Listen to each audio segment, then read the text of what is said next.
She had not slept well. From 1:30 when Jamie left, and she went lingeringly to bed until 7. When she at last allowed herself to get up and make coffee, she had slept fitfully, stirring awake to open her eyes and look into the half-darkness, remembering over and over, slipping again into a feverish dream. She spent almost an hour over her coffee. They were to have a real breakfast on the way, and then, unless she wanted to dress early, had nothing to do. She washed her coffee cup and made the bed, looking carefully over the clothes she planned to wear, worried unnecessarily at the window over whether it would be a fine day. She sat down to read, thought that she might write a letter to her sister instead, and began in her finest handwriting. "Dearest Anne, by the time you get this, I will be married. Doesn't it sound funny? I can hardly believe it myself. But when I tell you how it happened, you'll see it's even stranger than that." Sitting pen in hand, she hesitated over what to say next, read the lines already written, and tore up the letter. She went to the window and saw that it was undeniably a fine day. It occurred to her that perhaps she ought not to wear the blue silk dress. It was too plain, almost severe, and she wanted to be soft, feminine. Anxiously, she pulled through the dresses in the closet and hesitated over a print she had worn the summer before. It was too young for her, and it had a ruffled neck, and it was very early in the year for a print dress, but still.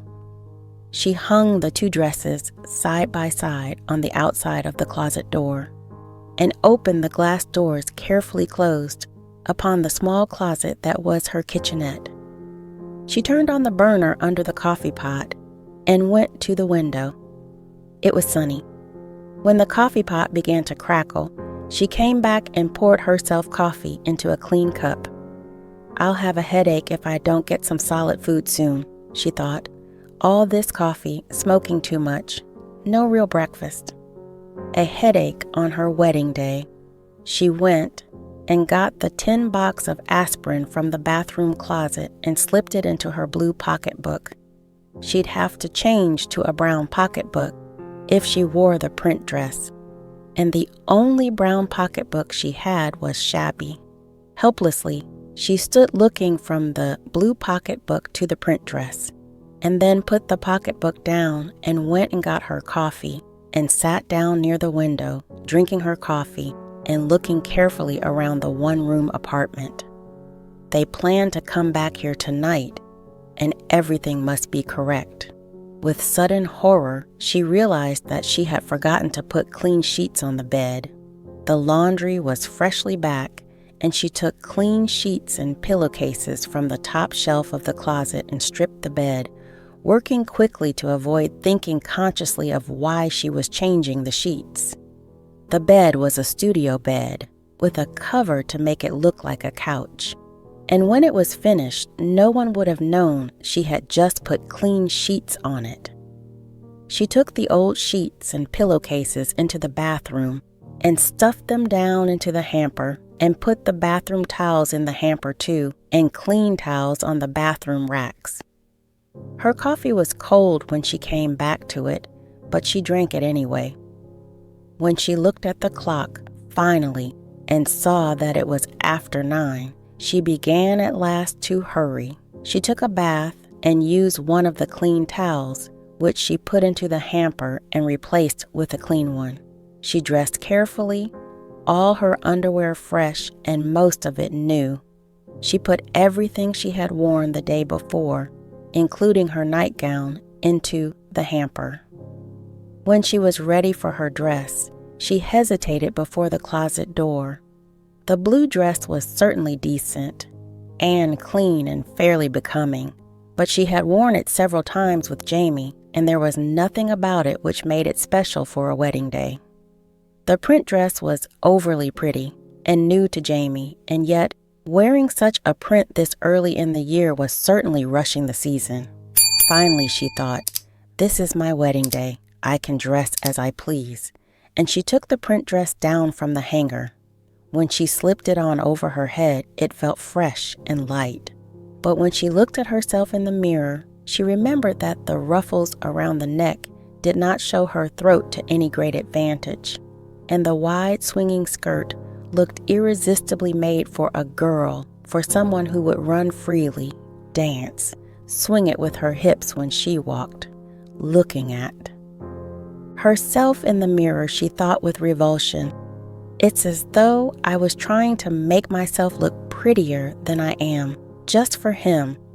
He'll think I want to look younger because he's marrying me." And she tore the print dress off so quickly that a seam under the arm ripped. In the old blue dress, she felt comfortable and familiar, but unexciting. "It isn't what you're wearing that matters," she told herself firmly, and turned in dismay to the closet to see if there might be anything else. There was nothing even remotely suitable for her marrying Jamie, and for a minute she thought of going out quickly to some little shop nearby to get a dress. Then she saw that it was close on 10, and she had no time for more than her hair and her makeup. Her hair was easy, pulled back into a knot at the nape of her neck, but her makeup was another delicate balance between looking as well as possible and deceiving as little. She could not try to disguise the sallowness of her skin or the lines around her eyes today, when it might look as though she were only doing it for her wedding, and yet she could not bear the thought of Jamie's bringing to marriage anyone who looked haggard and lined. "You're 34 years old after all," she told herself cruelly in the bathroom mirror. 30, it said on the license. It was 2 minutes after 10. She was not satisfied with her clothes, her face, her apartment. She heated the coffee again and sat down in the chair by the window. Can't do anything more now, she thought. No sense trying to improve anything the last minute. Reconciled, settled, she tried to think of Jamie and could not see his face clearly or hear his voice. It's always that way with someone you love, she thought, and let her mind slip past today and tomorrow into the farther future when Jamie was established with his writing and she had given up her job, the golden house in the country future they had been preparing for the last week. "I used to be a wonderful cook," she had promised Jamie. "With a little time and practice, I could remember how to make angel food cake and fried chicken," she said, knowing how the words would stay in Jamie's mind half tenderly. "And hollandaise sauce." 10:30. She stood up and went purposefully to the phone. She dialed and waited, and the girl's metallic voice said, "The time will be exactly 10:29. Half-consciously, she set her clock back a minute. She was remembering her own voice saying last night in the doorway, 10 o'clock then, I'll be ready. Is it really true?" And Jamie laughing down the hallway. By 11 o'clock, she had sewed up the ripped seam in the print dress and put her sewing box away carefully in the closet. With the print dress on, she was sitting by the window, drinking another cup of coffee. I could have taken more time over my dressing after all, she thought. But by now, it was so late he might come any minute, and she did not dare try to repair anything without starting all over. There was nothing to eat in the apartment except the food she had carefully stocked up for their life beginning together. The unopened package of bacon, the dozen eggs in their box, the unopened bread and the unopened butter. They were for breakfast tomorrow. She thought of running downstairs to the drugstore for something to eat, leaving a note on the door. Then she decided to wait a little longer. By 11:30, she was so dizzy and weak that she had to go downstairs.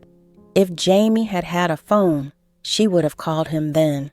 Instead, she opened her desk and wrote a note. "Jamie, have gone downstairs to the drugstore, back in 5 minutes.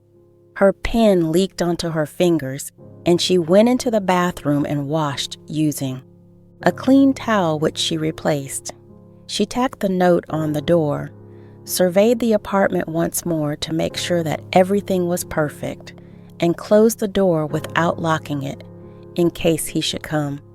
In the drugstore, she found that there was nothing she wanted to eat except more coffee, and she left it half finished because she suddenly realized that Jamie was probably upstairs waiting and impatient, anxious to get started. But upstairs, everything was prepared and quiet, as she had left it, her note unread on the door, the air in the apartment a little stale from too many cigarettes. She opened the window and sat down next to it until she realized that she had been asleep and it was 20 minutes to 1. Now, suddenly, she was frightened, waking without preparation into the room of waiting and readiness, everything clean and untouched since 10 o'clock. She was frightened and felt an urgent need to hurry. She got up from the chair and almost ran across the room to the bathroom, dashed cold water on her face, and used a clean towel. This time she put the towel carelessly back on the rack without changing it. Time enough for that later. Hatless, still in the print dress with a coat thrown on over it, the wrong blue pocketbook with the aspirin inside in her hand, she locked the apartment door behind her, no note this time, and ran down the stairs. She caught a taxi on the corner and gave the driver Jamie's address. It was no distance at all. She could have walked it if she had not been so weak. But in the taxi, she suddenly realized how imprudent it would be to drive brazenly up to Jamie's door, demanding him. She asked the driver, therefore, to let her off at a corner near Jamie's address and, after paying him, waited till he drove away before she started to walk down the block. She had never been here before. The building was pleasant and old, and Jamie's name was not on any of the mailboxes in the vestibule nor on the doorbells. She checked the address. It was right, and finally she rang the bell marked Superintendent. After a minute or two, the door buzzer rang and she opened the door and went into the dark hall, where she hesitated until a door at the end opened, and someone said, "Yes?" She knew at the same moment that she had no idea what to ask, so she moved forward toward the figure waiting against the light of the open doorway. When she was very near, the figure said, "Yes?"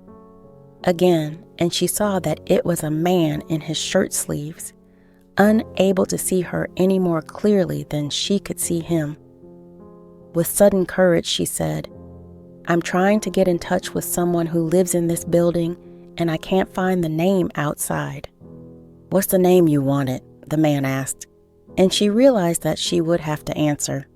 "James Harris," she said. "Harris." The man was silent for a minute, and then he said, "Harris."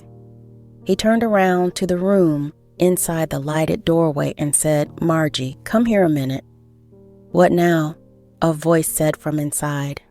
And after a wait long enough for someone to get out of a comfortable chair, a woman joined him in the doorway, regarding the dark hall. "Lady here," the man said. "Lady looking for a guy named Harris lives here. Anyone in the building?" "No," the woman said. Her voice sounded amused. "No men named Harris here." "Sorry," the man said. He started to close the door. "You got the wrong house, lady," he said, and added in a lower voice, "or the wrong guy," and he and the woman laughed. When the door was almost shut and she was alone in the dark hall, she said to the thin lighted crack still showing, "But he does live here, I know it." "Look," the woman said, opening the door again a little, "it happens all the time. Please don't make any mistake," she said, and her voice was very dignified, with 34 years of accumulated pride. I'm afraid you don't understand." "What did he look like?" the woman said wearily, the door still only part open. "He's rather tall and fair. He wears a blue suit very often. He's a writer." "No," the woman said, and then, "Could he have lived on the 3rd floor?" "I'm not sure." "There was a fellow," the woman said reflectively. "He wore a blue suit a lot. Lived on the 3rd floor for a while. The Roysters lent him their apartment while they were visiting her folks upstate." "That might be it. I thought, though, this one wore a blue suit mostly. But I don't know how tall he was," the woman said. "He stayed there about a month." "A month ago is when—" "You ask the Roysters," the woman said. "They come back this morning, apartment 3B. The door closed, definitely. The hall was very dark and the stairs looked darker."